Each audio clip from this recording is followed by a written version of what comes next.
আসসালামু আলাইকুম রহমতুল্লাহি ওয়া বারাকাতুহু।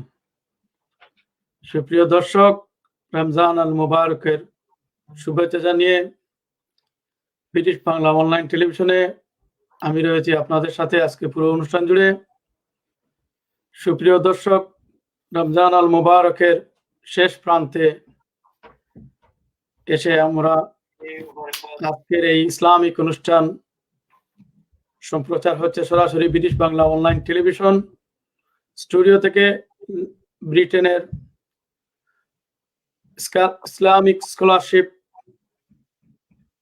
আর রহমান মসজিদের ইমাম ও খতিব সাহেব আমাদের স্টুডিওতে রয়েছেন। আজকের এই প্রধান অতিথির কাছ থেকে আমরা কুরআন হাদিসের আলোকে সুন্দর সুন্দর কথা শুনব। সুপ্রিয় দর্শক, আজকের লাইভে কমেন্টে আপনারা জানতে পারবেন ইসলামিক যে কোনো প্রশ্ন আপনারা করলে আমি চেষ্টা করব সাথে সাথে আমার স্টুডিওর অতিথির কাছে এই প্রশ্নগুলো তুলে ধরার, এবং আশা করি ইসলামিক স্কলারশিপ মাওলানা আব্দুল জলিল সাহেব সরাসরি আপনাদের এই কমেন্টগুলোর উত্তর দেবার চেষ্টা করবেন। আমি নিয়ে যাচ্ছি আমার অতিথি জনাব মাওলানা আব্দুল জলিল সাহেবের কাছে। আসসালামু আলাইকুম রহমতুল্লাহি ওয়া বারাকাতুহু। শেখ, আপনি আমার কথাগুলা কি শুনতে পাচ্ছেন? জি, আলহামদুলিল্লাহ, আমি আপনার কথা শুনতে পাচ্ছি। আপনি কি আমার কথা শুনতে পাচ্ছেন? মাশাআল্লাহ, মাশাআল্লাহ, আমি শুনতে পাচ্ছি। এবং এই মুহূর্তে আপনি লাইভে রয়েছেন ব্রিটিশ বাংলা অনলাইন টেলিভিশনে, এবং এই অনুষ্ঠানটি সরাসরি সম্প্রচার হচ্ছে ব্রিটিশ বাংলা অনলাইন টেলিভিশন এবং বাদেশ্বর কমিউনিটি লিংকে। এবং আজকের যে ইম্পর্টেন্ট কথাগুলো হচ্ছে, শেখ, আমাদের যে রমজান মাস আমরা শেষ প্রান্তে চলে এসেছি, যে এই রমজান মাসের যে 27 তারিখ আমরা বেশিরভাগ আমরা সবাই মিলে মসজিদে গিয়া নামাজ এবং আদায় এবং কুরআন তিলাওয়াত করি শবে-কদরকে সামনে রেখে 27শে রমজান। এই সম্পর্কে আজকে কিছু কুরআন হাদিসের আলোকে কথা বলবেন, এবং এই কথাগুলো সরাসরি বহির্বিশ্ব থেকে মুমিন, মুসলিম এবং ভাই বোনেরা শুনবেন। শেখ, আপনার কাছে আমার আরেকটি প্রশ্ন থাকবে যে আজকের এই লাইলাতুল কদর এবং আমরা বিশেষ করে যে ঈদের আগের রাত্রে যে পুরস্কৃত রাত ঘোষণা করা হয়েছে, এই রাত সম্পর্কে কিছু আলোচনা রাখবেন আজকে। ধন্যবাদ, আপনি আলোচনা করতে পারেন শেখ। জি, ধন্যবাদ আপনাকে। শুরু করছি ইনশাআল্লাহ। আসসালামু আলাইকুম রহমতুল্লাহি ওয়া বারাকাতুহু। নাহমাদুহু ওয়া নুসাল্লি আলা রাসূলিহিল কারীম। আম্মা বা'দ, ফাআউযু বিল্লাহি মিনাশ শাইতানির রাজীম। বিসমিল্লাহির রহমানির রহিম। ইন্না আনজালনাহু ফি লাইলাতিল কদর ওয়া মা আদরাকা মা লাইলাতুল কদর। লাইলাতুল কদরি খায়রুম মিন আলফি শাহর। তানাজ্জালুল মালাইকাতু ওয়ার রূহু ফিহা বিইজনি রাব্বিহিম মিন কুল্লি আমরিন সালাম। সালামুন হিয়া হাত্তা মাতলাইল ফাজর। সাদাকাল্লাহুল আযীম। সম্মানিত ব্রিটিশ বাংলা টেলিভিশনের দর্শক শ্রোতা ভাই বোনেরা, আজকে ওয়ার্ল্ডের যে যেখান থেকে বসে আমাদের এই মহতী অনুষ্ঠান দেখছেন, সবাইকে আন্তরিক অভিনন্দন জানাচ্ছি, মুবারকবাদ জানাচ্ছি, এবং মহান রব্বুল আলামিনের দরবারে শুকরিয়া জ্ঞাপন করছি এই ব্রিটিশ বাংলা টেলিভিশনের কলা কৌশলীবৃন্দ যে যারা আছেন, যারা কাজ করতেছেন, হার্ডলি কাজ করতেছেন। বিশেষ করে আজকে আমাদের স্টুডিওতে টেকনিক্যাল প্রবলেমস থাকায় আমরা বিলম্বে প্রোগ্রামটি শুরু করেছি। এর জন্য যারা হার্ড কাজ করেছেন, বিশেষ করে প্রেজেন্টার জামাল ভাই সহ আরো যে সমস্ত ভাই বন্ধু রয়েছেন, কাজ করেছেন, সবাইকে আন্তরিক অভিনন্দন জানাচ্ছি। এবং একটি মহৎ একটি ইসলামিক প্রোগ্রাম করে দেওয়ার জন্য মহান রব্বুল আলমিনের দরবারে তাদের দীর্ঘায়ু কামনা করছি, তাদের সুস্থ জীবন কামনা করছি। শুরু করছি আজকের এই মহিমান্বিত রাত সম্পর্কে আলোচনা। আপনারা জানেন যে পবিত্র কোরআন শরীফে আল্লাহ পাক কমপ্লিট একটি সূরা নাজিল করেছেন অ্যাবাউট লাইলাতুল ডিক্রি এবং এই শবে কদর সম্পর্কে, যেটাকে আমরা one of the great night of the Islam আমরা বলি। ইসলামে অত্যন্ত গুরুত্বপূর্ণ একটি রাত, যে রাত সম্পর্কে আল্লাহ কমপ্লিট একটি সূরা নাজিল করেছেন, যে সূরাটির নাম হলো লাইলাতুল কদর। এবং মহান রব্বুল আলামিন এই সূরা কদরের প্রথম আয়াতেই আল্লাহ পাক বলেছেন, ইন্না আনজালনাহু ফি লাইলাতিল কদর, আমি এই রাত্রে পবিত্র কোরআন শরীফ নাজিল করেছি। ইন্না আনজালনাহু, হুদি মুরাদ হলো যে পবিত্র কোরআন শরীফ। পবিত্র কোরআন শরীফ আল্লাহ পাক এই মহিমান্বিত রাত্রে নাজিল করেছেন। এবং আল্লাহ পাক এই আপনারা জানেন যে এই পবিত্র কোরআন শরীফ লৌহে মাহফুজ থেকে কমপ্লিট কোরআন শরীফ আল্লাহ পাক এই রাত্রে নাজিল করেছেন। আমাদের মাথার উপরে একটি জায়গা রয়েছে, এটার নাম হলো বায়তুল উজ্জা। এবং এই বায়তুল উজ্জাতে থেকে 23 ইয়ার্স মহান রব্বুল আলামিন আমাদের পিয়ারা নবী মুহাম্মদ রাসূলুল্লাহ সাল্লাল্লাহু আলাইহি ওয়াসাল্লামকে যখন যেটুকু প্রয়োজন, যখন যে জিনিসের প্রয়োজন, এই বায়তুল উজ্জা থেকে আল্লাহ পাক আমাদের পিয়ারা নবী মুহাম্মদ রাসূলুল্লাহ সাল্লাল্লাহু আলাইহি ওয়াসাল্লামের কাছে অল্প অল্প করে কমপ্লিট কোরআন শরীফ নাজিল করেছেন। এবং এই যে মহান রব্বুল আলামিন রমজান শরীফের মতো একটি মুবারকপূর্ণ মাসে এই রাতকে চুজ করে নিলেন। এই রাতকে চুজ করে নিয়ে আল্লাহ পাক তার বন্দা বান্দীদেরকে বুঝাতে চাচ্ছেন যে দেখো, আমি তোমাদেরকে যেভাবে একটি মহামূল্যবান রাত্র দান করেছি, মহামূল্যবান একটি মাস দান করেছি, যে মাসে তোমরা সারাটি মাস রোজা রেখেছো, কষ্ট করেছো, এবং এমনি ভাবে এই রাত্রে একটি মহিমান্বিত রাত্র দান করেছি, যে রাত্রি যে তোমরা ইবাদতি করো তাহলে আমি তোমাদেরকে যে পুরস্কার দিব, দান করব, এটা এটা এটা আনলিমিটেড, এটার কোনো লিমিটেশন নেই। আল্লাহ পাক বলেছেন যে এটার কোনো লিমিটেশন কোরআন হাদিসের বর্ণনা করা হয় নাই। এবং আল্লাহ পাক এই রাত্রের গুরুত্ব বোঝানোর জন্য এবং এটার এই শ্রোতাবিন্দুর মধ্যে এটার গুরুত্ব তুলে ধরার জন্য আল্লাহ পাক নিজে বলেছেন নবীজিকে। এই নেক্সট আয়াতে আল্লাহ পাক প্রশ্ন করেছেন, ওমা আদরাকা মা লাইলাতুল কদর, হে আমার হবিব, আপনি কি জানেন লাইলাতুল কদর কি? আল্লাহ পাক নিজে প্রশ্ন করেছেন।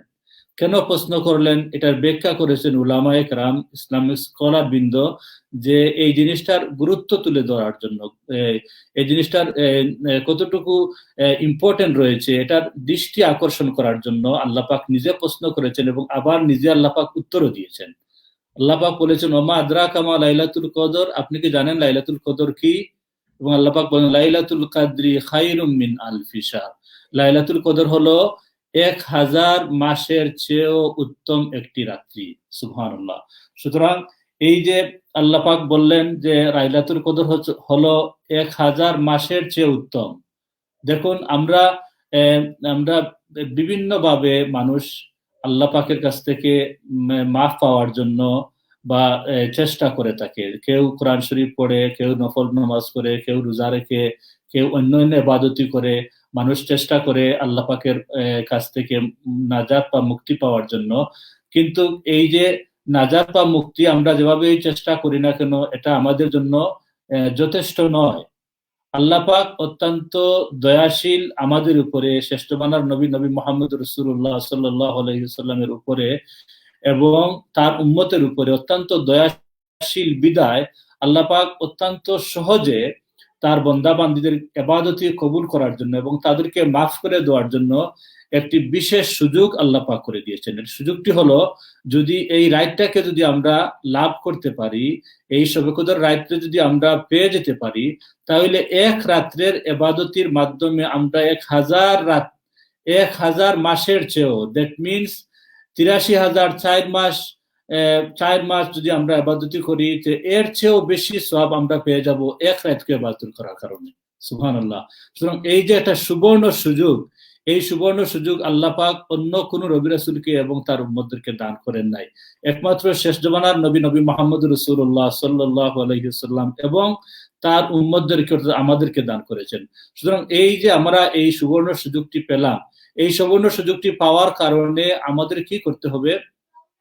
পেয়ারা নবী মুহাম্মদ রাসূলুল্লাহ সাল্লাল্লাহু আলাইহি ওয়াসাল্লাম বলেছেন, ওয়ান আবি হুরায়রা রাদিয়াল্লাহু তাআলা আনহু قال قال عن النبي صلى الله عليه وسلم من قام ليلة القدر إيمانا واحتسابا غفر له ما تقدم من ذنبه।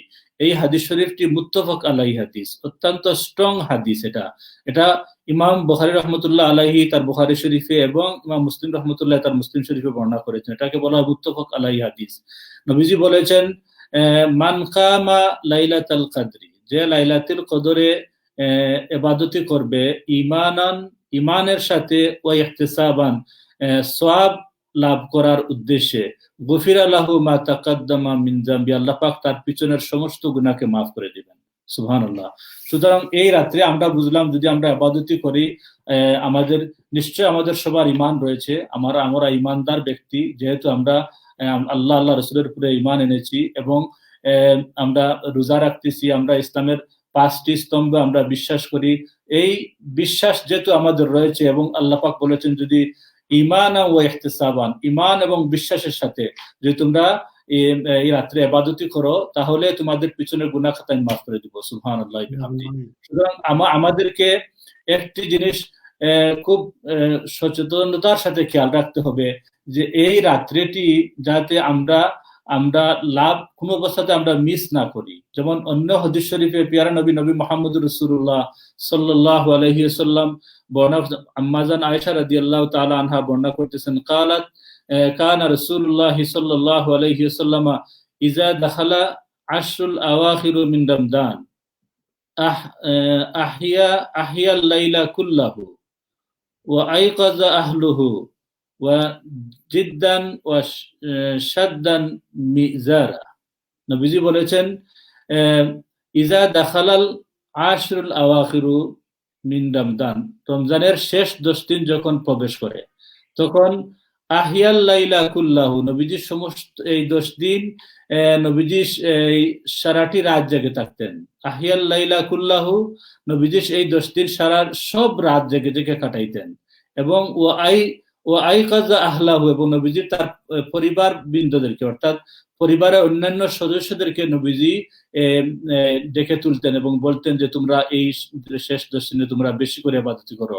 এবং ওয়াজিদ্দান ওয়াশাদ্দান মিজারা, অত্যন্ত কঠোর ভাবে, অত্যন্ত পরিশ্রম করে নবীজি অত্যন্ত সাধনার মাধ্যমে, পরিশ্রমের মাধ্যমে এই 10টি রাত কাটাতেন।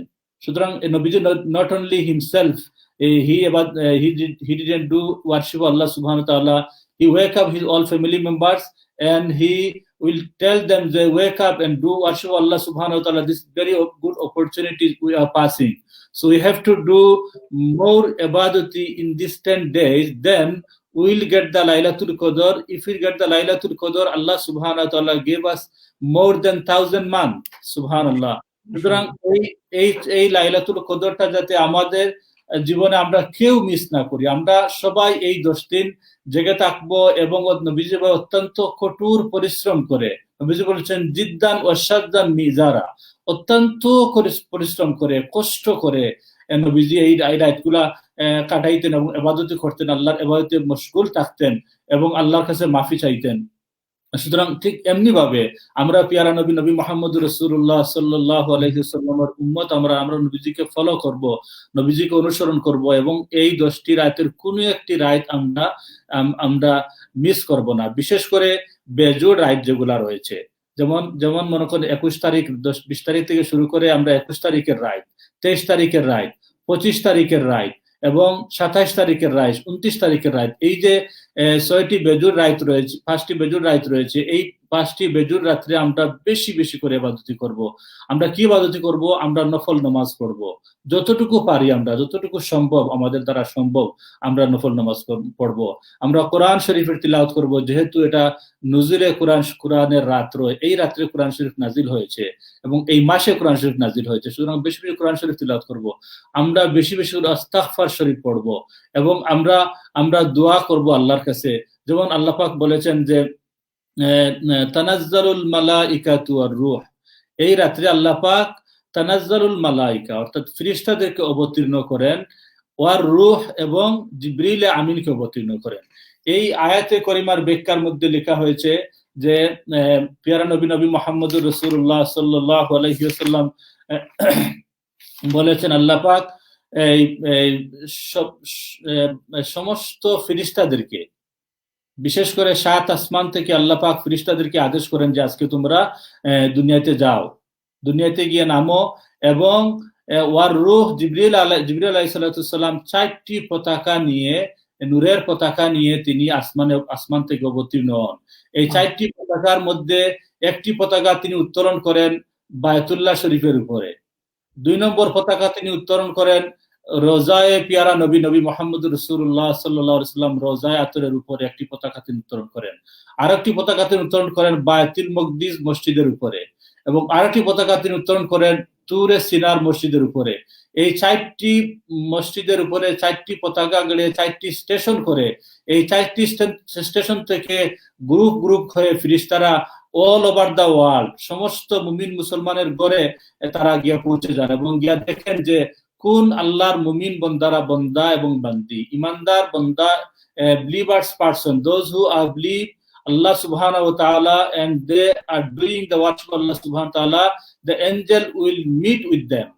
Angel ফেরেশতারা তাদের সাথে মুলাকাত করেন এবং বলা হয়েছে ফেরেশতাদের তারা যখন দোয়া করে তাদের দোয়ার সাথে ফেরেশতারা আমিন আমিন বলতে থাকেন। কেন? যে যখন ফেরেশতারা যখন আমিন আমিন বলবেন তখন ফেরেশতারা উইটনেস হয়ে গেলেন, সাক্ষী হয়ে গেলেন এবং এই ফেরেশতারা যখন সাক্ষী হলেন তখন তাদের ইবাদতি আল্লাহর দরবার থেকে আর ফিরত আসবে না, আল্লাহ পাক তাদের ইবাদতি কবুল করে নেবেন। সুবহানাল্লাহ ওয়া বিহামদি। সুতরাং এবং বলা হচ্ছে যে রূহ মানে জিবরিল আলাইহিস সালাম, জিবরিল আলাইহিস সালাম ওই সময় যখন আল্লাহর বান্দা দোয়া করবে এক সময় জিবরিল আমিন তার সাথে মুসাহাফা মুআনাকা করে যাবেন। এখন বলা হচ্ছে কিতাবের মধ্যে লেখা হয়েছে যে কোন সময় জিবরিল আমিন মুসাফা মুআনাকা করবেন, যখন এই আল্লাহর বান্দা আল্লাহর কাছে হাত তুলা দিবে এবং দোয়া করবে এবং তার দোয়ার মধ্যে যখন এই অবস্থার সৃষ্টি হবে, তার অন্তর থেকে আল্লাহর ডর এবং ভয়ে তার চোখে দিয়ে যখন পানি আসবে এবং এই আল্লাহর ডর এবং ভয়ে তার অন্তর থাকার কারণে সে আল্লাহর কাছে অত্যন্ত বিনয়ের সাথে কান্নাকাটি করবে এবং আল্লাহর কাছে মাফি চাইবে, তার জন্য, তার পিতামাতার জন্য, তার আত্মীয় স্বজনের জন্য, তার ভাই বোনদের জন্য, সবার জন্য যখন সে মাফি চাইবে, তার জীবনের কৃত সমস্ত অপরাধকে সামনে রেখে যখন সে মাফি চাইবে তখন তার অবস্থার অত্যন্ত প্রকম্পিত হবে, তার শরীরে কাঁপবে। এই সমস্ত অবস্থায় এক সময় জিবরিল আমিন তার সাথে মুলাকাত করে যাবেন, তার সাথে মুসাফা করে যাবেন। সুবহানাল্লাহ বিহামদি। এই যে একটি সুযোগ আল্লাহ পাক করে দিয়েছেন ভাই বন্ধু আমাদেরকে আর জন্য আল্লাহ পাক, সুতরাং এই সুযোগটা যাতে আমরা কোনো অবস্থাতে হাত ছাড়া না করি এবং আল্লাহ পাক বলছেন যে বিইজনি রাব্বিহিম মিন কুল্লি আমর, আল্লাহ পাকের আদেশ নিয়ে সমস্ত নেক কাজের জন্য ফেরেশতারা অবতীর্ণ হন। আর এটা কত সময় অব্যাহত থাকে? হাত্তা মাতলাইল ফাজর, হাত্তা সালামুন হিয়া হাত্তা মাতলাইল ফাজর, ফেরেশতারা বলে থাকেন সালাম, শান্তি শান্তি, এবং এই শান্তি হাত্তা মাতলাইল ফাজর, ফজর পর্যন্ত এটা অব্যাহত থাকে। সুতরাং ফজর পর্যন্ত আমরা এই আল্লাহর পক্ষ থেকে যে মাগফিরাত লাভ করার জন্য আমরা ইবাদতিতে মশগুল থেকে আমরা ফ্রম দা মাগরিব টু ফজর আমরা পাঠ করে এশার নামাজ পড়ে আবার আমরা ইবাদতে মশগুল হব, আবার আমরা আল্লাহর কাছে ক্ষমা চাইবো, মাফি চাইবো, ইস্তিগফার শরীফ পড়বো, জিকির আজকার করবো, দোয়া দুরূদ পড়বো। তাহলে দেখবেন এক সময় আল্লাহ পাক আপনাদেরকে আমাদেরকে মহান রব্বুল আলামিন তার দয়া দিয়ে তার মায়া দিয়ে বেষ্টন করে আমাদেরকে মাফ করে দিবেন এবং আমাদের এক মাস ব্যাপী আমরা যে ইবাদতি করেছি, আমরা যে রোজা রেখেছি এবং আমরা তারাবির নামাজ পড়েছি, আমরা মাস ব্যাপী আমরা অনেকে খতমে কোরআন শরীফ পড়েছেন, অন্যান্য খতম পড়েছেন, সবার কিন্তু এই খতম এই আল্লাহ পাক আজকে রাত্রে কবুল করে দিবেন এবং মাফ করে দিবেন এবং আপনার জীবনকে আল্লাহ পাক ধন্য করে দিবেন। যদি একজন মানুষ যদি মাফি পেয়ে যায়, কারণ আমাদের প্রত্যেকটা সাধনা তো এজন্যই, আমরা ইবাদতি করি, নামাজ পড়ি, রোজা রাখি, ভালো কাজ করি, উদ্দেশ্য একটাই যে আল্লাহ পাক আমাদেরকে মাফ করে দেন। আর আল্লাহ পাক যখন মাফ করে দিবেন তখন আপনার জীবনটা সফল সার্থকময় হয়ে যাবে এবং সফল কাম জীবন হয়ে যাবে যখনই আপনি আল্লাহ পাকের কাছ থেকে মাফি পেয়ে যাবেন। এবং আমরা বিশ্বাস করি যখনই আপনি সবে কদর আপনি লাভ করবেন, ও আপনি নিশ্চিত বিশ্বাস রাখবেন যে আল্লাহ পাক আপনাকে মাফ করে দিয়েছেন। সুতরাং আমরা এবং এখানে একটা এই প্রশ্ন আমাকে করেছেন এক ভাই যে আমরা কিভাবে এই রমজান শরীফ আমরা শবে কদর আমরা লাভ করলাম। আমরা যদি শবে কদর লাভ হওয়ার কারণ আমরা যদি দেখি, তাহলে আমরা দেখব কুরআন হাদিস থেকে আমরা দেখব পিয়ারা নবী মুহাম্মদুর রাসূলুল্লাহ সাল্লাল্লাহু আলাইহি ওয়াসাল্লাম একদিন বর্ণনা করেছিলেন যে আগের নবী রাসূল সহ তার উম্মতরা অত্যন্ত লম্বা হায়াত পেতেন, হুইচ ইজ আমরা আমাদের পিয়ারা নবী মুহাম্মদ সাল্লাল্লাহু আলাইহি ওয়াসাল্লাম এবং আমাদের লাইফ কিন্তু অত্যন্ত শর্ট। আমাদের নবীজি হায়াত পেয়েছেন 63 বছর এবং আমাদের গড় আয়ু 60 বছর। সুতরাং আমরা 60 বছর ইবাদত করে আগের নবীর উম্মতদের মতো আমরা এভাবে লম্বা ইবাদত করতে পারবো না, এই কথাটা নবীজি যখন আলোচনা করছিলেন তখন সাহাবায়ে কেরাম প্রশ্ন করলেন, ইয়া রাসূলুল্লাহ, তাহলে তো আমরা এভাবে লম্বা হায়াতও পাবো না, আল্লাহ পাককে সন্তুষ্ট করতে পারবো না। তখন আল্লাহ পাক উম্মত নবীজিকে সুসন্তুষ্ট করার জন্য এবং নবীজির উম্মতকে সন্তুষ্ট করার জন্য আল্লাহ পাক একটি কমপ্লিটলি একটি সূরা নাযিল করলেন লাইলাতুল কদর। এবং এই রাত্রিতে এই লাইলাতুল কদরের মধ্যে যে একটি রাত্রি রয়েছে, যে রাত্রি হলো লাইলাতুল কাদরি খায়রুম মিন আলফি শাহর, যে এক রাত্রে ইবাদত করবা তোমরা এবং তোমাদেরকে আমি আল্লাহ পাক 1000 মাসের চেয়েও বেশি সওয়াব আমি দান করব। সুবহানাল্লাহ।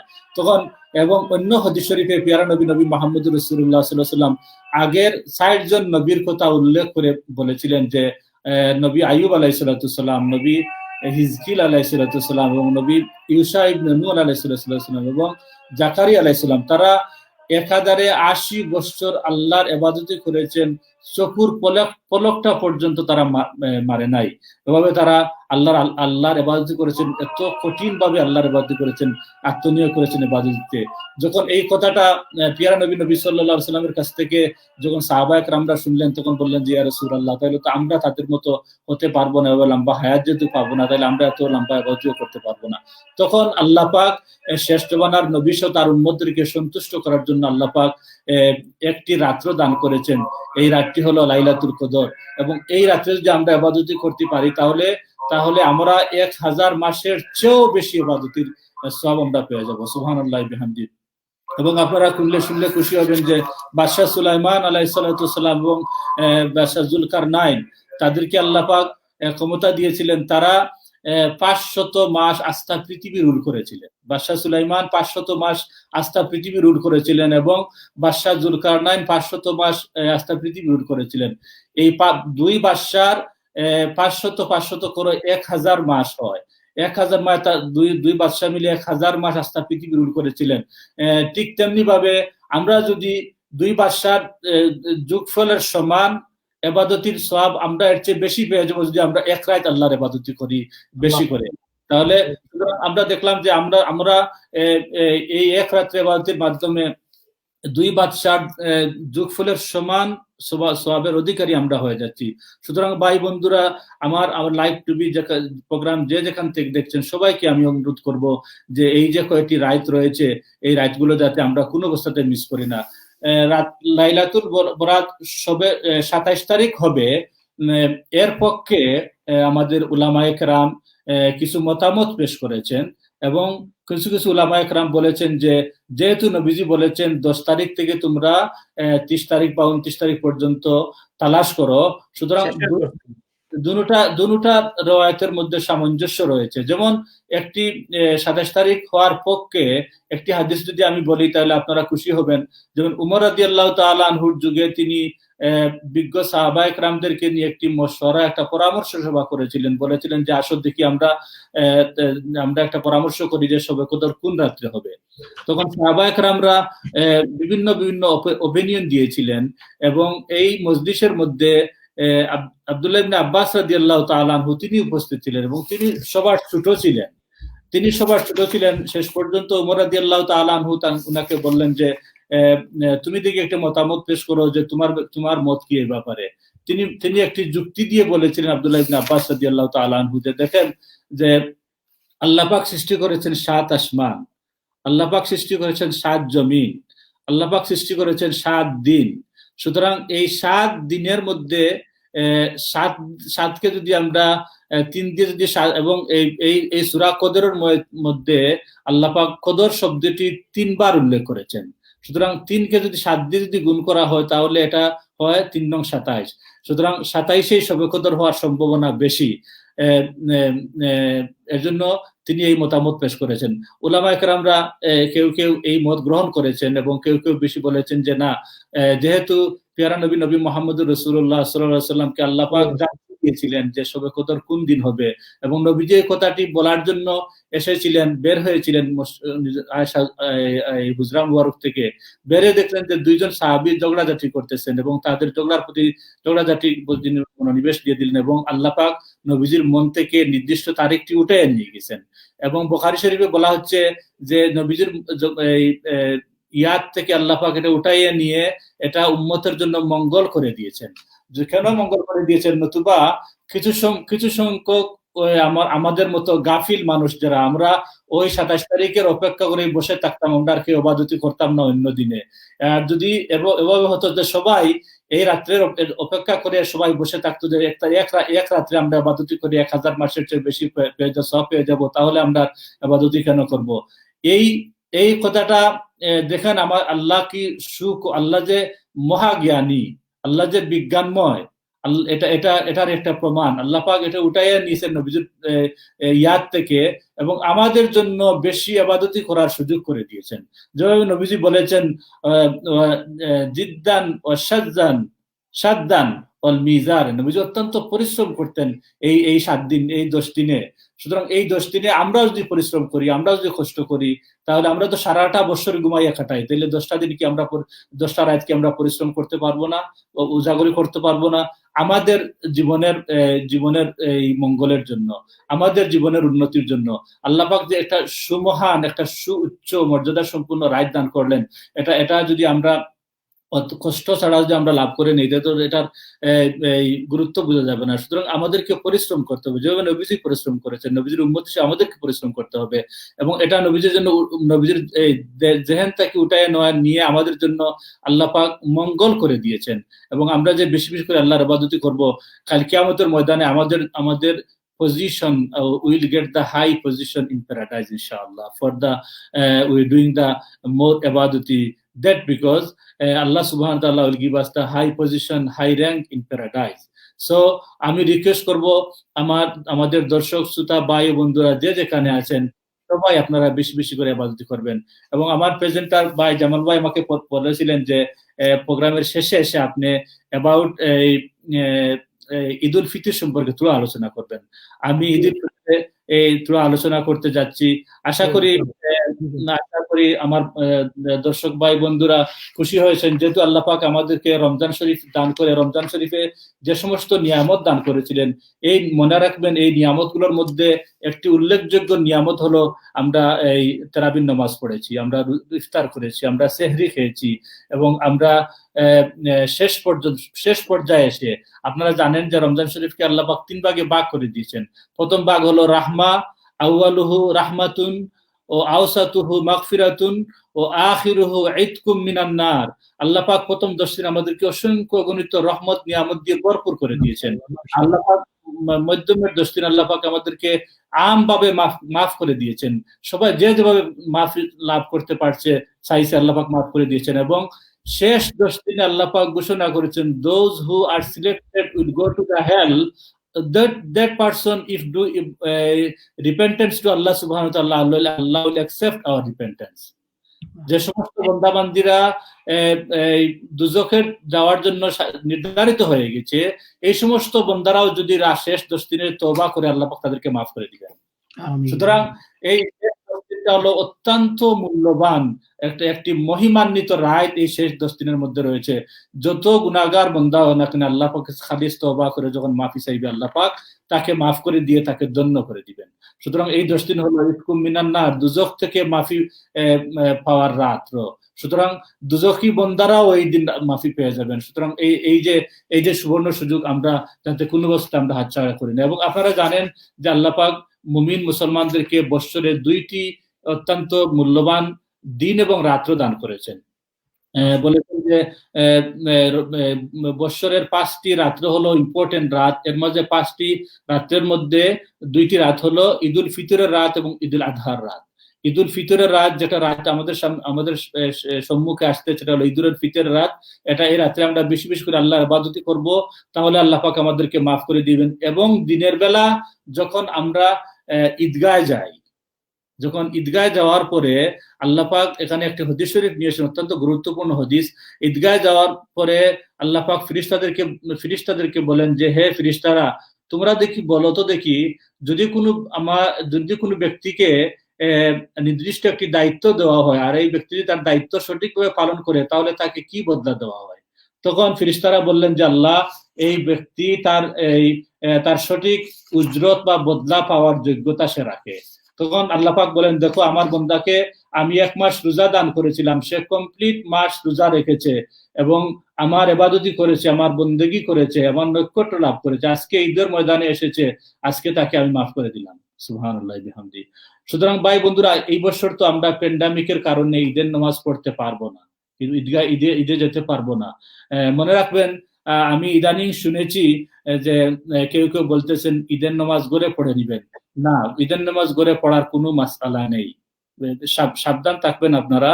ঈদের নামাজ এবং জুম্মার নামাজ এটা ঘরে পড়া যায় না। এর জন্য জামে মসজিদ যেগুলা রয়েছে, জামে মসজিদ গুলাতে শক্তভাবে কঠোরভাবে নির্দেশ দেওয়া হয়েছে যাতে ঈদের নামাজ 2 জামাত হবে না। কারণ 2 জামাত কেন, এই জুম্মার 2 জামাত হবে না কেন? যে প্রথম জামাতের গুরুত্ব কমে যাবে, এর জন্য জুম্মার 2 জামাত হবে না জামে মসজিদ গুলোতে। ঠিক তেমনি ভাবে ঈদের জামাত গড়ে হবে না, এজন্য যে ইসলামের যে একটা স্পিরিট রয়েছে, ইসলামের একটা স্পিরিচুয়াল পাওয়ার রয়েছে, এটা মুসলমানরা ঈদের সারা মাস রোজা রেখে ঈদের ময়দানে গিয়ে একটা শো করবে যে, দেখো, আমরা সারা মাস রোজা রেখেছি, আজকে আমাদেরকে আল্লাহ পাক একটি মহামূল্যবান দিন দিয়েছেন, এই দিনে আমরা ওপেন মাঠে এসে নামাজ পড়বো এবং নামাজ পড়ার সাথে সাথে আল্লাহ পাক ঘোষণা করে দিবেন, যা তোমাদেরকে আমি মাফ করে দিলাম। এর জন্য ঈদের নামাজ গড়ে নেই।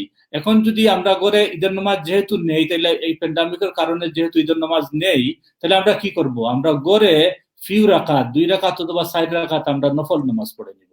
যদি এই 2 রাকাত গড়ে নফল নামাজ বা 4 রাকাত নফল নামাজ পড়ে নিলে, আমরা ঈদের ময়দানে গিয়ে যে ঈদের নামাজ পড়ে যে সওয়াব পেতাম, সে সমান সওয়াবের অধিকারী আমরা হয়ে যাব।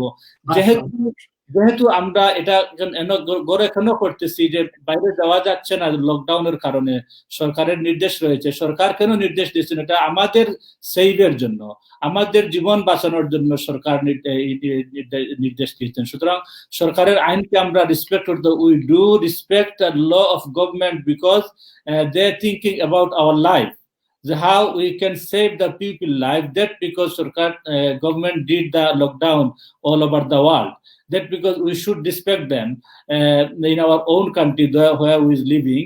If you live Bangladesh, if you live London, if you live America, yes, or several countries, we should follow your country's government rule and regulation. আমরা ঈদের জামাতে আমরা যাব না। আর যদি সরকার পারমিশন দেয়, ডিস্টেন্স মেনটেন রেখে যদি আপনি গিয়ে ঈদের নামাজ পড়তে পারেন মসজিদে অথবা ঈদের ময়দানে, অথবা কারো কোনো বিল্ডিং এর বেসমেন্টের নিচে ডিস্টেন্স মেনটেন্স রেখে সরকারের রুল ফলো করে যদি করতে পারেন, তাহলে বাধা নেই। বাট মনে রাখবেন, গড়ে ঈদের নামাজ পড়া নিষেধ, এটা পড়তে পারবেন না। এটা যদি আপনারা বলেন তা আপনি কই থেকে পেয়েছেন, তাহলে আমি বলবো যে অত্যন্ত সুপ্রসিদ্ধ যে কিতাব ফতোয়া শামীর মধ্যে এই কথাটি রয়েছে। যদি আপনি ঈদের নামাজ মিস করে ফেলেন অথবা নামাজ পড়তে পারেন নাই, তাহলে আপনি কি করবেন, 2 রাকাত অথবা 4 রাকাত নফল নামাজ আপনি পড়ে নিলে আপনি ঈদের সওয়াব পেয়ে যাবেন, এবং এবং আপনি আল্লাহ পাকের কাছ থেকে আপনি মাগফিরাত, রাহমাত, নিয়ামত আপনি লাভ করবেন ইনশাআল্লাহ। মাশাআল্লাহ হুজুর, আমার অনেক সুন্দর করে আপনি কথাগুলো বলার জন্য। আশা করি দর্শক শুনছেন এবং বুঝছেন। আসলে আল্লাহ সুবহানাহু ওয়া তাআলা অসংখ্য নিয়ামত যে আপনি এত সুন্দর করে কুরআন হাদিস থেকে কথাগুলো গুছিয়ে বলেছেন। আমি আপনার কাছে প্রশ্ন রাখছি হুজুর, যে ঈদের আগের দিন রাত্রে আমরা অনেক মা বোনেরা, বিশেষ করে মা বোনেরা, আমরা এই আপনি জানেন সকালকের পিঠা খাবার দাবার বানানোর জন্য ব্যস্ত রয়ে যান, এবং আমরা অনেক যুবকরা, বিশেষ করে যুবকরা দেখেছি গান বাজনা নিয়ে এবং অন্যান্য জিনিস নিয়ে আমরা জীবনকে একটু হার্ড করে ফেলি। তো এই রাত্রের ব্যাপারে আপনি কিছু কথা বলুন। আমি বলেছিলাম যে আল্লাহ পাক 5টি মকবুল রাত, এটা গ্রহণযোগ্য রাত আল্লাহ পাক আমাদেরকে দান করেছেন। 5টি রাতের মধ্যে একটা রাত হলো শবে বরাতের রাত, 2 নম্বর রাত হলো শবে কদরের রাত, 3 নম্বর রাত হলো ঈদুল ফিতরের রাত এবং ঈদুল আজহার রাত, এবং 8টি রাত হলো 27শে এই মেরাজের রাত্র। সুতরাং এই 5টি রাত আল্লাহ পাক মুসলমানদেরকে দান করেছেন, এটা বিশেষ 5টি রাত। এই 5টি রাত যদি আমরা ইবাদতি করি তাহলে খুব সহজে আল্লাহ পাকের কাছ থেকে আমরা মাফি লাভ করতে পারবো। বিশেষ করে মুসলমানদের জাতীয় জীবনে আল্লাহ পাক যে 3টি রাত দান করেছেন, এই 3টি রাতের মধ্যে একটি হলো শবে বরাতের রাত, শবে কদরের রাত এবং শবে মেরাজের রাত। এই শবে কদরের রাত সম্পর্কে আমরা ডিসকাস করেছি, আলোচনা করেছি, এবং আমার প্রেজেন্টার সাহেব প্রশ্ন করেছেন যে আমাদের ঘরে অনেক সময় মা বোনরা ফিটা, রুটি ইত্যাদি সেমাই টেমাই বানানোর কাজে বিজি থাকেন। এটা কোনো বাদ কাজ নয়, ভালো কাজ, বাট এটা বানাতে গিয়ে যাতে ইবাদতি থেকে আপনি বঞ্চিত না হন, এটার প্রতি আপনি খেয়াল রাখতে হবে। এবং বিশেষ করে দিনের টাইমে আমরা দেখা যায় ইয়াং জেনারেশন তারা বিজি হয়ে যান, যে গাড়ি হায়ার করে বা বিভিন্ন জায়গায় ঘোরাফেরা করে ইত্যাদি করে। এই ব্যাপারে আমাদেরকে খুব সচেতন থাকতে হবে, সজাগ থাকতে হবে। আমাদের ইয়াং ছেলে মেয়েদেরকে তাদেরকে বুঝাতে হবে, দেখো আমরা মুসলমান, আমাদের মুসলমানদের নির্দিষ্ট কালচার রয়েছে, আমাদের we have the fixed culture, so we have to stay at home and we'll meet our relative and we'll show our humble and respect to our elders and youngers. So we don't do anything which is they do, and another group of people, another religious people, we should not follow them. We do follow the Islam. আমরা ইসলামকে follow করব। আমরা দেখব যে এই রাত এবং দিন যেহেতু ইম্পর্টেন্ট দিন, এই রাত এবং দিনে আমরা কি করব, দিনের বেলা আমরা সকালে ঈদের নামাজ পড়বো, এরপরে সারাদিন আমরা ফ্যামিলি মেম্বারদের সাথে কাটাবো, এবং এই যে দিনের যেটা গুরুত্ব রয়েছে, ইম্পর্টেন্ট রয়েছে, আমরা একজন আরেকজনের সাথে মুলাকাত করব, আমাদের ঘরে গেস্ট আসবেন, আমরা অন্য কোন গেস্টের ঘরে যাব। এই যাওয়ার কারণে যে আমাদের মধ্যে একটা মিল মহব্বত পয়দা হবে, আমাদের কমিউনিটি একটা ব্রন্ড সৃষ্টি হবে, ক্রিয়েট হবে। এটা কিন্তু খুব মূল্যবান, কারণ ডে বাই ডে আমাদের মধ্যে কিন্তু মায়া মহব্বত কমে যাচ্ছে। ঈদের দিন আমরা দেখি যে আমাদের নেইবাররা আমাদের ঘরে আসেন, আমরা তাদের ঘরে যাই, এবং এখানে আমরা যে অনেক উন্নত খানাদানা করা হয়। এটা ইসলামের জন্য অত্যন্ত ভালো একটা জিনিস। কিন্তু আমরা কোনো অবস্থাতেও বাইরে গিয়ে নাচ গান করা, গান বাজনা করা বা ছেলে মেয়ে একসাথে ঘোরাফেরা করা, এই সমস্ত গ্রহণীয় ঘৃণিত কাজ থেকে আমরা বিরত থাকবো বন্ধু, আমরা ইনশাল্লাহ। তাহলে দেখবেন আমরা ইসলামের সঠিক যে একটা শিক্ষা রয়েছে, শিক্ষা থেকে আমরা নিজে উপকৃত হবো, আমাদের সমাজ উপকৃত হবে ইনশাআল্লাহ। ধন্যবাদ শেখ, আপনি অনেক সুন্দর করে কথা বললেন। আশা করি আমার দর্শক শুনছেন। এবং শেখ, আপনার কাছে আরেকটি কথা, যে আমাদের মা বোনেরা যেভাবে আমাদের খাবার দাবার রেডি করেছেন, এটা আল্লাহ নিয়ামত, এবং এটা যা আল্লাহ সুবহানাহু ওয়া তাআলা অবশ্যই দিবেন, যেহেতু ওনারা অনেক কষ্ট করে রাত থেকে এবং দিনের বেলা যে খাবারগুলো ওনারা বানান। কিন্তু আমার প্রশ্ন হচ্ছে, অনেক যুবক ভাইয়েরা দেখবেন এই রাত্রে জাগ্রত হয়ে ফজরের নামাজ না আদায় করে ঈদের নামাজে চলে যাচ্ছেন, এই ব্যাপারে কিছু বলেন। ফজরের নামাজ দেখেন, কোনো অবস্থাতে কিন্তু এই নামাজ মিস করা যাবে না। আমরা আমরা নামাজ পড়বো, ফজরের নামাজ আমরা যথাসময় আমরা পড়বো, not only on this day. আমরা ফজরের নামাজ পড়বো এই সব দিন ইনশাআল্লাহ। এবং ফজরের নামাজের ঈদের দিনে যেহেতু গুরুত্ব রয়েছে, আরো বেশি এদিন বেশি সব আমরা যেহেতু পাবো, তো আমরা অবশ্যই এদিন জমাতে যাব, জমাত পড়বো। এবং আমরা বেশি বেশি করে আল্লাহর কাছে মাগফিরাত চাইবো। এবং ফজরের নামাজ জমাতে না পড়ে যদি আমরা ঈদের জমাতে যদি আমরা যাই, তাহলে একটা কাজ আপনার ফরজ একটা কাজ আপনার রয়ে গেল। আপনি মনে করবেন ঈদের নামাজটা হলো, কিন্তু ঈদের নামাজটা হলো ওয়াজিব নামাজ, এবং ফজরের ফরজটা আপনি মিস করে ফেললেন। সুতরাং এটা কোনো অবস্থাতে এটা গ্রহণযোগ্য নয়। আপনাকে অবশ্যই ফজরের নামাজ আপনি জামাতের সাথে হোক বা জামাত মিস করেন, তা আপনি একা মাস্ট বি পড়তে হবে নির্দিষ্ট টাইমে। পড়ে আপনি নির্দিষ্ট টাইমে আপনি ঈদের জমাতে যাবেন এবং ঈদের নামাজ পড়বেন। বিশেষ করে এই বছর তো ঈদের নামাজ যেহেতু মসজিদে বা লকডাউনের কারণে ঈদগাতে পড়া যাচ্ছে না, যাবে না। সুতরাং আমি আগেই বলেছি যে এটা মাসআলা হলো, গড়ে 2 রাকাত বা 4 রাকাত নফল নামাজ পড়ে নেবেন, তাহলে ঈদের নামাজের সমান সওয়াবের অধিকারী হয়ে যাবেন। এবং আল্লাহ পাক এর মাধ্যমে আল্লাহ আমাদেরকে আপনাদের সবাইকে ইনশাআল্লাহ মাফ করে দিবেন। তার অসংখ্য অগণিত নিয়ামতের বাড়ি দ্বারা আমাদেরকে বর্ষণ করবেন ইনশাআল্লাহ। হুজুর, আপনার কাছে আমার অনেক দর্শক এবং ব্রিটেনের স্কান্তফ জামে মসজিদের ইমাম এবং খতিব হাফিজ মাওলানা দিলওয়ার সাহেব, উনি রয়েছেন এতেকাফে। উনি দোয়া চেয়েছেন আপনার কাছে, ওনার জন্য দোয়া করার জন্য উনি অনুরোধ জানিয়েছেন। এবং শেখ, আমি আরেকটি কথা আপনার সাথে শেয়ার করতে চাচ্ছি যে আজকের এই দিনে আমার আব্বা দুনিয়া থেকে বিদায় নিয়েছিলেন। আল্লাহ সুবহানাহু ওয়া তাআলার ডাকে সাড়া দিয়েছিলেন। এবং ঠিক এই দিনেই হুজুর আমার একজন মেয়ে দুনিয়াতে এসেছেন। আল্লাহ সুবহানাহু ওয়া তাআলা আমাকে রহমত হিসাবে এই মেয়েটা দান করেছেন। যে আজকের এই যে মোনাজাত হবে, অনেক দর্শকরা টেক্সট দিয়ে এবং মেসেজ দিয়ে জানিয়েছেন যে আজকের প্রোগ্রামের শেষ প্রান্তে একটি মোনাজাতের মাধ্যমে আমরা প্রোগ্রামটা যেন শেষ করি। এই মোনাজাতের জন্য আমি আপনি আমার আব্বাজানের জন্য দোয়া করবেন। এবং আমার এই আব্বাজান অত্যন্ত স্নেহ করতেন। তবে আমি একটু আপনার সাথে শেয়ার করতে চাই হুজুর, যে আমার মনে হয় এটা একটা রিয়ার ঘটনা যে এক ফ্যামিলি জন্ম এবং মৃত্যু, এটা আল্লাহ সুবহানাহু ওয়া তাআলার নিয়ামত। এবং ঠিক কিছু সময়ের ভিতরেই আমার মেয়েটা জন্মগ্রহণ করেন আমার আব্বা দুনিয়া থেকে বিদায় নেওয়ার পরপরই। তো এই যে আনন্দ এবং খুশি, এই নিয়ে একটু আলোচনা যদি করেন, আমার মনে হয় দর্শক আপনার কথা। জি, আলহামদুলিল্লাহ। আমার জামাল ভাই বলেছেন যে ওই তারিখে ওনার বাবা ইন্তেকাল করেছেন। এবং দেখেন, জন্ম মৃত্যু এটা আমরা জন্মিলেই মৃত্যুবরণ করতে হবে, এটা আল্লাহর বিধান। সুতরাং আল্লাহ আপনার বাবাকে আল্লাহ পাক ওনার কাছে নিয়ে গেছেন, সেটা আপনার মনোক্ষুণ্ণ আর কিছুই নেই, যেহেতু আমরা ক্রমান্বয়ে সবাই চলে যেতে হবে এই দুনিয়ায় ছেড়ে। আর আপনি বলেছেন যে ওই তারিখে আবার আল্লাহ পাক আপনার একটা মেয়ে দিয়েছেন। সুতরাং এটা দেখেন আপনার জন্য কত সৌভাগ্যের বিষয়। আল্লাহ পাক আপনার বাবাকে নিয়ে গেছেন, কিন্তু এবং আপনাকে আর একটা মেয়ে দিয়ে আপনাকে আবার খুশি করে দিয়েছেন আল্লাহ পাক। সুতরাং উভয় দিক থেকে আপনি ভাগ্যবান। আল্লাহ পাক আপনার বাবাকে রমজান শরীফের শেষ 10 দিনে, অর্থাৎ মাগফিরাতের 10 দিনে উনাকে এই দুনিয়াতে উঠিয়ে নিয়েছেন। দ্যাট মিনস আল্লাহ পাক উনাকে মাফ করে দিয়েছেন। এবং হাদিস শরীফে আছে যে এই 10 দিনে বা রমজান শরীফের মাসে যারা মারা যায় তাদেরকে আল্লাহ পাক মাফ করে দিবেন। সুতরাং এইভাবে এদিকে আপনি খুশি, এবং আরেকটা মেয়ে আপনি পেয়েছেন, এভাবে এদিকেও আপনি অত্যন্ত খুশির বিষয়।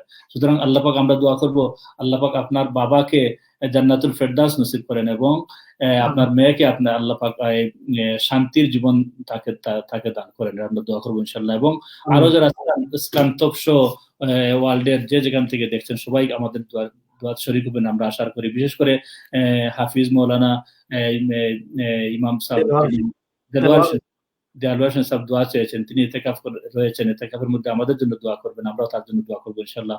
অত্যন্ত ভালো মানুষ, অত্যন্ত সৎ যোগ্য একজন মানুষ, আমি জানি, তাকে চিনি, তার সাথে 1 মাস আমি কাটিয়েছি। অত্যন্ত ভালো একজন মানুষ, অত্যন্ত বড় মনের একজন মানুষ। আল্লাহ পাক তার ইবাদতকে কবুল করুন, আমরা দোয়া করবো ইনশাআল্লাহ। সবার জন্য দোয়া করবো, সবাই আমাদের দোয়া শরীক হবেন।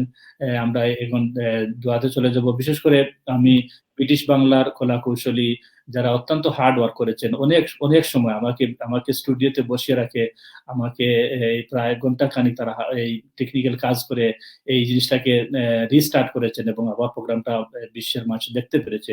এর জন্য জামাল ভাই সহ সবাইকে আমি আন্তরিক অভিনন্দন জানাচ্ছি, মুবারকবাদ জানাচ্ছি। আল্লাহ পাক তাদের এই ভালো কাজটুকু আল্লাহ পাক যেন কবুল করেন, কালকে কিয়ামতের ময়দানে এই ভালো কাজটুকু যেন নাজাতের ওসিলা আমাদেরকে বানিয়ে দেন আল্লাহ। আমিন আমিন। আপনাকে অনেক অনেক ধন্যবাদ হুজুর যে আজকে সরাসরি ব্রিটিশ বাংলা অনলাইন টেলিভিশনের পক্ষ থেকে অসংখ্য ধন্যবাদ এবং মুবারকবাদ আজকের এই মূল্যবান সময় আপনি দেওয়ার জন্য।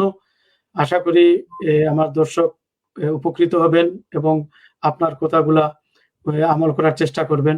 আপনার অত্যন্ত সুন্দর করে যে কথাগুলা বলেছেন, আমাদের জীবনে অনেক প্রয়োজনীয় কথা আপনার বলেছেন। বিশেষ করে যে ঈদের আগের রাত এবং লাইলাতুল কদর সম্পর্কে আপনি যে আজকের যে বয়ান করেছেন সেজন্য আপনাকে অসংখ্য ধন্যবাদ এবং মুবারকবাদ। জি হুজুর, আপনি একটি মোনাজাতের মাধ্যমে আজকের এই প্রোগ্রামটা শেষ হবে এবং আমি একটু বলবো যে ব্রিটিশ বাংলা অনলাইন টেলিভিশনের প্রিয় দর্শক, আমরা চেষ্টা করব আবারও ইসলামিক স্কলারশিপ এবং পরবর্তী অনুষ্ঠান নিয়ে আপনাদের সামনে আসার। ততক্ষণ পর্যন্ত আপনারা ভালো থাকেন এবং আমার হুজুরের জন্য দোয়া করবেন এবং আল্লাহ সুবহানাহু ওয়া তাআলা যেন পৃথিবীর এই মহামারী যে বিপদ কোভিড-19 এ থেকে আমাদেরকে মুক্তি দান করেন। এবং শেখ, আপনি জানেন হয়তো এখন পর্যন্ত কিন্তু এই বহির্বিশ্ব থেকে কোনো ধরনের আশ্বাস মিলে নাই যে কোভিড-19 এর কোনো মেডিসিন আবিষ্কার হয়েছে কিনা। আল্লাহ সুবহানাহু ওয়া তাআলা এই রমজানের উসিলায় এই কোভিড-19 এর মেডিসিনটা আবিষ্কার করুন এবং এই থেকে আমাদেরকে মুক্তি দান করুন। লকডাউন অবস্থা যে সিচুয়েশন, সব দিক থেকে আমরা এখন ক্ষতিগ্রস্ত হয়ে গেছি। শুধু আমাদের এই নিজের নফসের কারণেই আমরা আজ ক্ষতিগ্রস্ত। এ থেকে আল্লাহ সুবহানাহু ওয়া তাআলা যেন আমাদেরকে রক্ষা করেন, এই ব্যাপারে আপনি একটু মুনাজাতে শরীক করবেন। এবং দেশ বিদেশে আমেরিকা, কানাডা এবং বাংলাদেশ অনেক দোয়া চেয়েছেন। অনেকে ফোন করে বলেছেন হুজুরের কাছে আমরা কথা বলার, কিন্তু সময় সাপেক্ষে ওনারা আপনার সাথে কথা বলতে পারেননি। টেকনিক্যালি সাপোর্টের কারণে সরাসরি কথা বলতে পারেননি। এজন্য ওনাদের পক্ষ থেকে আপনাকে মেসেজ দিচ্ছি যে আপনার এই দোয়াতে ওনাদেরকে শরীক রাখবেন। জি হুজুর। ইনশাআল্লাহ আমরা একবার দুরূদ শরীফ সাল্লাল্লাহু আলা সাইয়্যিদিনা ওয়া মাওলানা মুহাম্মদ ওয়া আলা আলিহি ওয়া সাহবিহি ওয়াসাল্লাম। আল্লাহুম্মা আমিন। আলহামদুলিল্লাহ। আল্লাহুম্মা আমিন। والعاقبة للمتقين والصلاة والسلام على أشرف الأنبياء والمرسلين وعلى آله وصحبه وأهل بيته أجمعين. ربنا تقبل صيامنا وصلاتنا وإفطارنا وسحورنا وتلاوة القرآننا كما تقبلت من عبادك الصالحين. آمين. রব্বে করিম মুনিব, আমাদের এই আলোচনাটুকুকে তুমি দয়া করে কবুল ও মঞ্জুর ফরমাও। আয় আল্লাহ, ওয়ার্ল্ডের যে যেখান থেকে বসে আমাদের ভাই বন্ধু, আমাদের সুধীবৃন্দ দেখতেছেন, সবাইকে আল্লাহ দয়া করে মাফ করে দাও আল্লাহ। আয় আল্লাহ, বিশেষ করে এই ব্রিটিশ বাংলা টিভির কলা কৌশলী মোহাম্মদ জামাল ভাই সহ যারা রয়েছেন, আমাদের সবাইকে আল্লাহ দয়া করে তুমি মাফ করে দাও। আমাদের সবার মা বাপকে মাফ করে দাও আল্লাহ। বিশেষ করে জামাল ভাইয়ের বাবা এই তারিখে মারা গিয়েছিলেন, আল্লাহ তুমি তোমাকে জান্নাতুল ফেরদাউস নসিব ফরমাও। এই তারিখে তুমি ওনাকে একটা মেয়ে সন্তান দিয়েছো আল্লাহ, তুমি শুকরিয়া আদায় করতেছেন আল্লাহ। তার সব সন্তানের ভবিষ্যৎ জিন্দেগিকে রোশন করে দাও আল্লাহ। আমিন। আয় আল্লাহ, আমাদের সবার মা বাপকে মাফ করে দাও আল্লাহ। আমাদের সবার মা বাপকে, আমাদের ভাই বোনকে মাফ করে দাও আল্লাহ। আমাদের শ্বশুর শাশুড়িদেরকে মাফ করে দাও আল্লাহ। আল্লাহ, আত্মীয় স্বজন, আমাদের বন্ধু বান্ধব সবাইকে দয়া করে তুমি সবে কদর নসিব ফরমাও আল্লাহ। সবে কদর তামাম ফজিলত দয়া করে তুমি আমাদেরকে নসিব ফরমাও আল্লাহ। আমিন। সবে কদর থেকে আমাদের কেউকে তুমি বঞ্চিত রাখো না আল্লাহ। আল্লাহ, এই সব দিনগুলোতে আমরা আপনার মকবুল ইবাদতি করার তৌফিক আমাদেরকে দান করো আল্লাহ। বিশেষ করে এই প্যান্ডামিক থেকে, এই কঠিন ভাইরাস থেকে আমাদের লন্ডনকে, বাংলাদেশকে আল্লাহ, আমেরিকা সব ওয়ার্ল্ডের সমস্ত দেশকে আল্লাহ তুমি হেফাজত ফরমাও। এই ভাইরাসকে আল্লাহ অতি সত্বর তুমি এই পৃথিবী থেকে, এই দুনিয়া থেকে তুমি সরায় নেও আল্লাহ। আমিন। আল্লাহ এই ভাইরাসে পড়ে যে সমস্ত ভাই বোনরা মারা গেছে আল্লাহ তুমি সবাইকে মাফ করে দাও আল্লাহ। আমিন আল্লাহ বিশেষ করে আমাদের মুসলিম ভাই বোন যারা ক্ষতিগ্রস্ত হয়েছেন আল্লাহ সবাইকে তুমি সাহায্য নসিব ফরমাও। আমিন আয় আল্লাহ আমাদের সবার দিলি আজাইজ আরজু তমন্নাকে তুমি পুরা করে দাও আল্লাহ। আয় আমিন আল্লাহ আমাদের যারা বেমার রয়েছেন ক্ষতিগ্রস্ত হয়েছেন আল্লাহ সবাইকে তুমি সাহায্য করো। আল্লাহ ربنا آتنا في الدنيا حسنة وفي الآخرة حسنة وقنا عذاب النار ربنا ظلمنا أنفسنا وإن لم تغفر لنا وترحمنا لنكونن من الخاسرين আমিন আল্লাহ পৃথিবীর জিন্দা মুর্দা तमाम উম্মতদেরকে তুমি মাফ করে দাও আল্লাহ। আয় আল্লাহ খাস করে আবার তোমার দরবারে ফরিয়াদ করতেছি আল্লাহ আমাদেরকে সবাইকে তুমি সবাই কদর নসিব ফরমাও। আয় আমিন আল্লাহ কিয়ামতের ময়দানে আমাদের সবাইকে জান্নাতুল ফেরদাউস তুমি নসিব ফরমাইও আল্লাহ। আমিন بفضل سبحان ربك رب العزة عما يصفون وسلام على المرسلين والحمد لله رب العالمين آمين السلام عليكم ورحمة الله وبركاته